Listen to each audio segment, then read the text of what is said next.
Howdy folks, Edge Magazine number 40 now, and this is Christmas 1996 because so many games are released around Christmas. When it comes to video games, Edge releases an additional issue near the end of the year. The November and December versions are released a bit earlier in the year so that it fits better. But yeah, 13 issues a year by Edge. I don't know any other video game magazine that does this. And of course, still discussing the future of interactive entertainment.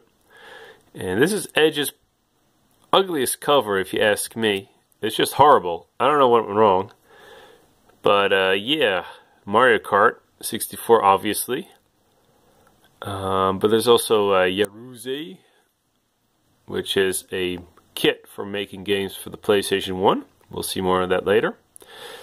An article about 3DFX, who made the Voodoo chips, versus PowerVR, who made other graphic, not GPUs, but something close. And yes, more news on the M2. Let's take a look. So the opening column is about how personal computers never were the bastion of great graphics, unless you count the Amiga.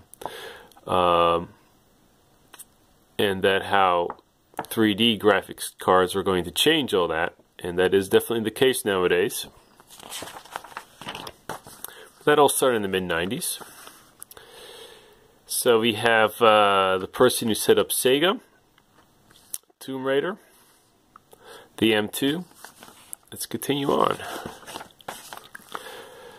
So more speculation on how powerful the M2 will be. Some talk about how not having a DVD drive. So there goes Trip Hawkins' idea from two earlier issues. Maybe it would do something with the internet, maybe not. If in case you're curious, here is a diagram showing all the CPUs and GPUs and all that. Edge still quite excited this late in 1996. Here's the Yaruze that I talked about.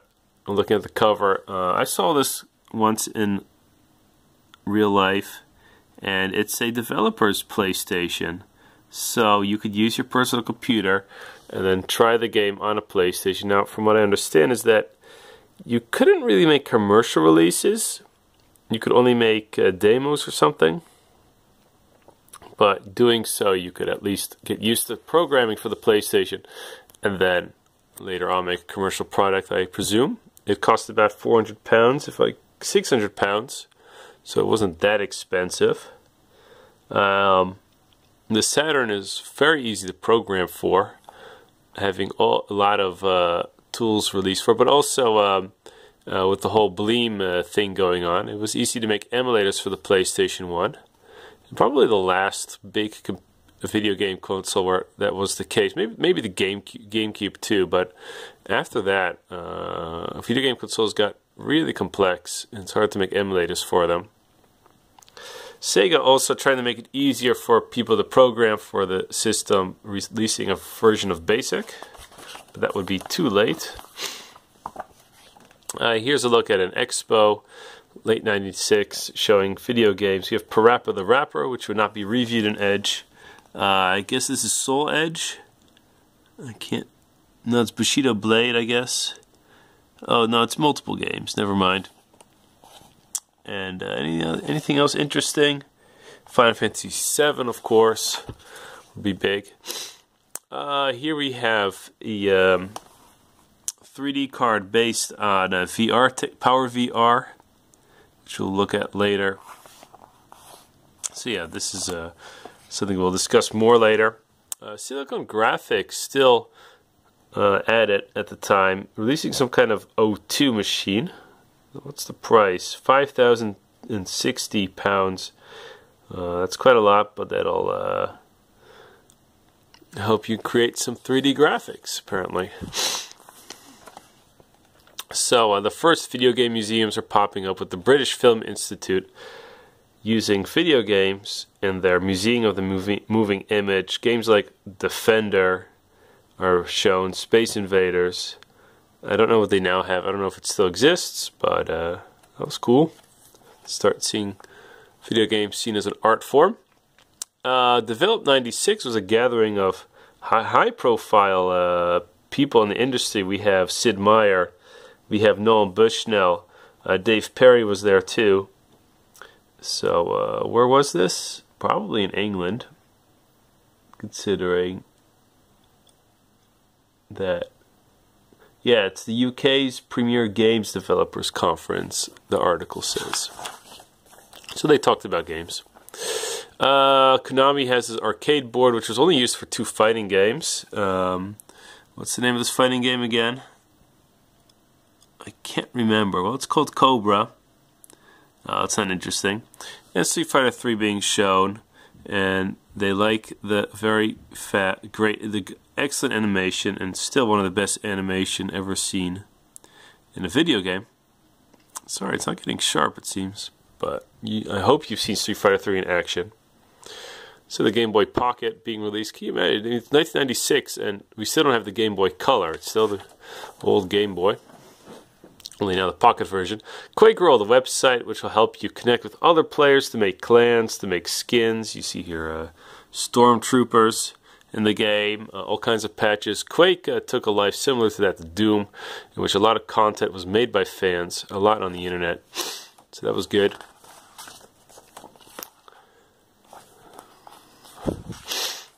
Here's an interview with Neil Young and Chris Yates, who I don't know very well, but they worked for Virgin, and they worked on the video game called Toonstruck, which will get reviewed later, a click and carry adventure, which was received good acclaim, but didn't sell very well. And these fellows seem to be quite arrogant. They say they know how to make a video game, and that Virgin is going to do really well, but that wasn't the case. Here's Mark Cerny, the guy behind Crash Bandicoot and Jak and Daxter. He also helped produce Sonic the Hedgehog, and later on would work on the Uncharted series. And it's interesting because he's also known for helping the making of the PlayStation 4. And it says here at the bottom that he was able to put Ken Kutaragi on the spot about technical information on the PlayStation. I'm sorry, it just doesn't want to focus today.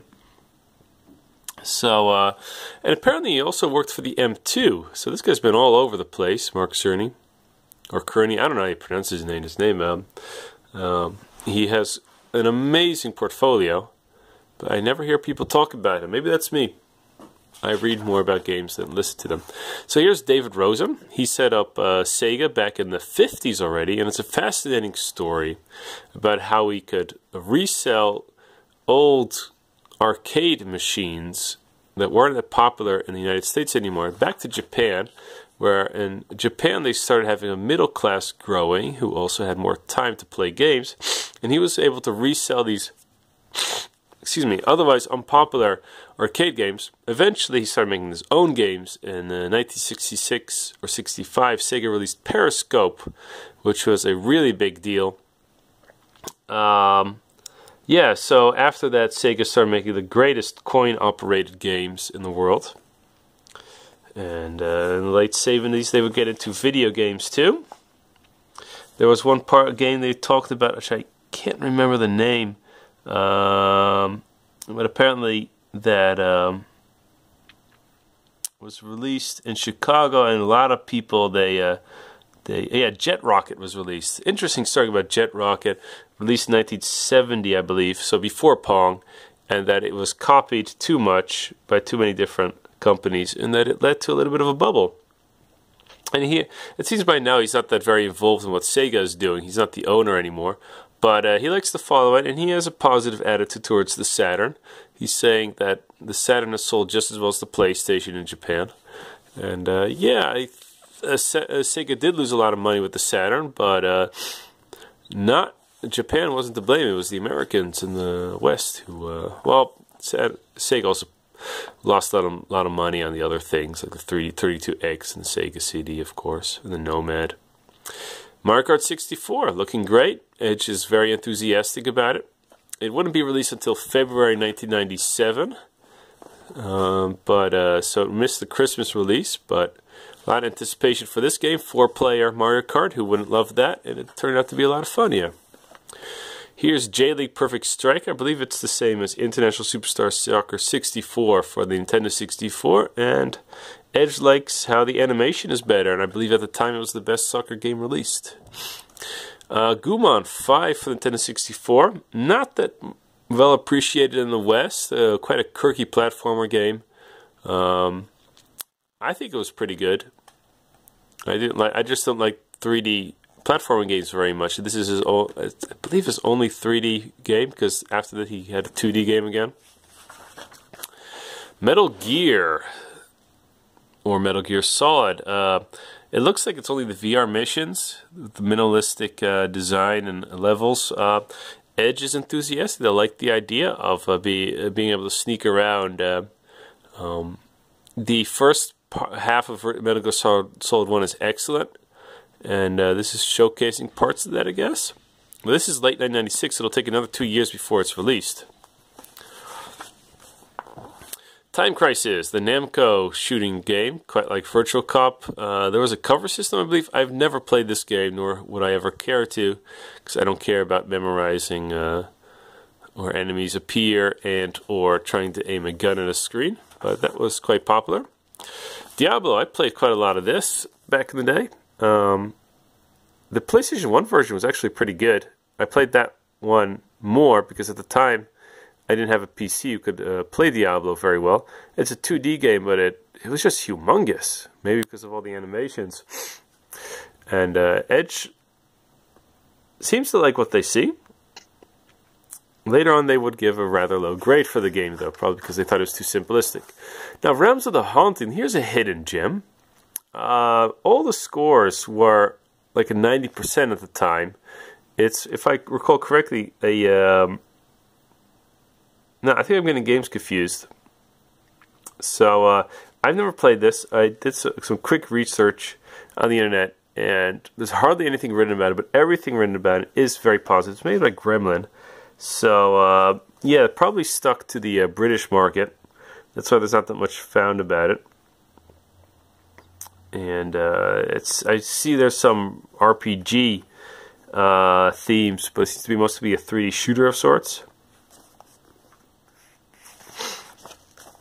Extreme Assault. This game, there's no information about, but the engine was used for another game also made by Blue Byte, which was a huge flop. That's what I was able to find out. Edge likes what they see, but it's probably because it's a British developer. But nothing special there. Interstate 76, made by Activision, a shooting game in a car. Pretty cool. Got fairly good grades at the time, and very interesting main character. There would be sequels, Interstate 82, but people only remember the 76 version because of how cool it looked. This was a time when Activision didn't have that many hits. They would pick up their legendary status with the Tony Hawk series. So here's Powerboat, at least the working title. They don't want to be like VR Powerboat or something. It was a really bad game. So, but yes, made by British people, so Edge has to talk about it. So here's one of the main articles. 3DFX, aka Voodoo, versus Power VR, and both these companies lasted around until 2000 when it comes to making visuals for personal computers.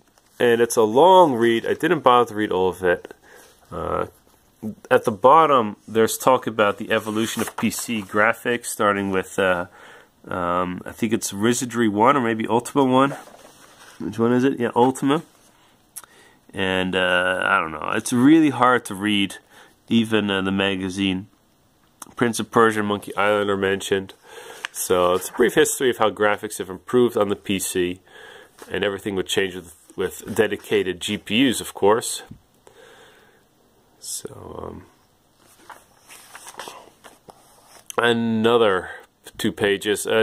Talk about Direct 3D, kind of like DirectX, trying to make one form of graphics for all different computers. Okay, on to the reviews, I believe. Here we go. Tomb Raider. I didn't like this game at all, but everybody else seemed to love it. I really don't get why it was so popular. I guess people just liked the idea of walking around in a 3D area, but you could also do it in Super Mario 64 or on Quake. There were plenty of 3D games back then. I don't see why Tomb Raider stuck out, because the controls were horrible. The puzzles were stupid. I guess the scenes were, the little movies in between were kind of cool, but then again, I don't know. Edge gives it a 9. They compare the PlayStation, Saturn, and PC versions and say the PC version is the best, while the Saturn is slightly less good than the PlayStation version. Well, that was also my experience. In case you're wondering, Blast Chamber, a 4-player game for the PlayStation 1. Yeah, so a 9 for Tomb Raider. Well, that would be a big thing back then. A lot of people forgot she was also released for the Saturn, but that was the case. Command & Conquer Red Alert. A slight improvement on the original Command & Conquer. More units, so I guess more depth. And Edge compares it to Warcraft 2 all the time. And they don't say this one's better, but they give it a 9 out of 10. A lot of cutscenes in this game. Swiv 3D. Do you remember the original Swiv? I didn't. It's a 2D vertical scrolling shooting game, and now it's the 3D version, so you get to fly around while you destroy things. It only gets a 6 out of 10. I think it's made by British folks. Here's the you call the interface design of the 90s Macintosh. I do miss that. Okay, Privateer 2. This was another hidden gem, made by Americans, by Origin Electronic Arts, and a sequel to Wing Commander, which I didn't like, but this is more like Elite. Now, it doesn't have as many planets as Elite, but it does have all the trading and the freeform space trucking, as it were. This game is mostly known, though, for all the FMV sequences. I believe the game cost $3 million to make or so, and I don't know if they made that much money selling the game. I don't hear much about it, but high production costs. It plays really well, apparently, and they give it 9 out of 10. So maybe we want to look into that. Although now we have Frontier. Oh no, this is called Elite Dangerous. So I don't see why you would bother playing this, but yeah. Star Gladiator. I keep getting this game confused with Fighting Vipers, but this is the Capcom one, and it uses weapons, and it's kind of futuristic. Edge says it's not as good as the best fighting games, and I agree with them, and they give a 7 out of 10, at least for the PlayStation 1, made by Capcom. So here's Toonstruck, that click and carry adventure game.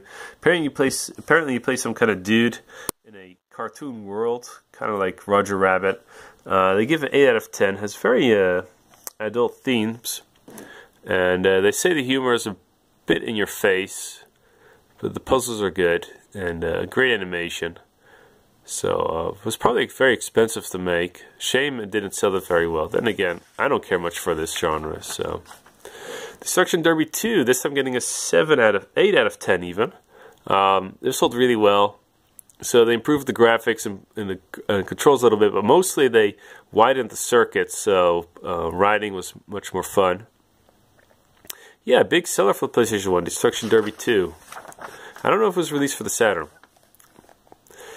Disruptor, a 3D shooter like Doom, made by by Interplay, gets a 7 out of 10. So if you wanted to play a 3D shooter for the PlayStation 1, at the time this was probably your best bet until Quake 2 was released.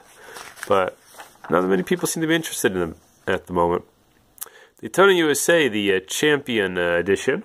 What was it called? Champion Circuit Edition, yes. And quite a missed chance. They added 2 extra tracks and multiple cars, but people just wanted to play Daytona at home without the horrible frame rate that the original Saturn version had. Now, this game definitely improved the graphics, but the controls are just horrible. And using the analog stick doesn't help much either, to be honest. So people were very disappointed. Edge still gives it a 7 out of 10. Not complaining too much about the controls, but that's the way the game would go down into history. Luckily, you can now get the original Daytona for PlayStation 3, which is, in my experience, arcade perfect. Here's Pandemonium. Crystal Dynamics made it a 7 out of 10. Kind of like Klonoa and Bug, I think it's called. It's like a 2D platforming game, but with a lot of 3D elements. Not really worth your time. Batsugun is released, a bullet hell game, I believe. And yeah, Batsugun. The people who also made Truxton and Flying Shark. Well, I'm not a big fan of Truxton, even though I should be, but... Okay, new media time. They're still doing this. Anything interesting? Yeah, creatures. We talked about this earlier. The artificial intelligence, little creatures you could have on your computer. They could mate, they could learn from each other. And apparently it was a lot of fun to have them on your computer screen, to toy around with them. You could punish them, and they could come to stick a little to what you want. They could grow older, learn all kinds of things, and their kids would have certain DNA traits. Pac-Man clothing, mini disc player, yeah. So here's Aphex Twins album being reviewed. Which one is it? I don't recognize it by the cover. It's Richard. It's just called Aphex Twin. Okay. Sorry, it's white on yellow, the typing, so it's hard to read. And they say that either it's genius or a mad bloke from Cornwall. I'm not a big fan of Aphex Twin, even though I have like 6 of his albums at home. Mostly because all my friends keep telling me to listen to his music. And 2 books, Accidental Empires and Cybernation. None of the other bands are interesting. What's this? Rosswood? Authorized Kinetic Systems reseller? Okay. The Arcade, Solar Assault. Gradius, like a 3D version of Gradius. Never heard of it. Tokyo War, looks like a shooting game with a tank. Let's hurry up a little bit, because we have spent enough time. So, plenty of advertisements in the industry, of course. Still the same old Rare commercial. More comics. And I wonder how much of the letters I still remember after having read them a couple of days ago. Probably not that much. Here we have them. Oh yeah, Europeans complaining about the Nintendo 64 not being released until 1997. Rightfully so. One person saying, hey, it annoys me that so many systems are top down for the CD tray. Why not have a universal standard of inserting the CD on the front? Well, I think that's the case nowadays. I don't remember any top down systems being released. No, all of them are nowadays, you shove them on the inside. So this letter's wishes have come out to be true. One person complaining about how the previous article on music and video games didn't mention Squaresoft's music, and Edge says, well, it's not like real music, it's video game music, and we wanted to focus on games that used commercial music. Well, let's be honest, video game music is often just as good, if not better. One person saying that the M2 could maybe later add a DVD player to the system. Of course, that would be pretty stupid. Quick Q&A. What is this about? Somebody asking about Quake on the Macintosh, and somebody asking, should I wait for the M2? Well, I guess not. Okay, so that black PlayStation we saw earlier, with the dark blue one, will be described in detail next time, how to make games for your PlayStation 1. And a look at DMA Design, who would make Grand Theft Auto. So that's a big turning point, especially in the British industry. And here we see a bunch of litchis, I believe they are. I don't know why. What's the inside cover? Litchis falling on the ground. Here we have Wario in the back in the same text. So that was Edge 40. And next time we'll see each other in the January issue, looking at the last bits of 1996. Quite an exciting time. So we'll see you then.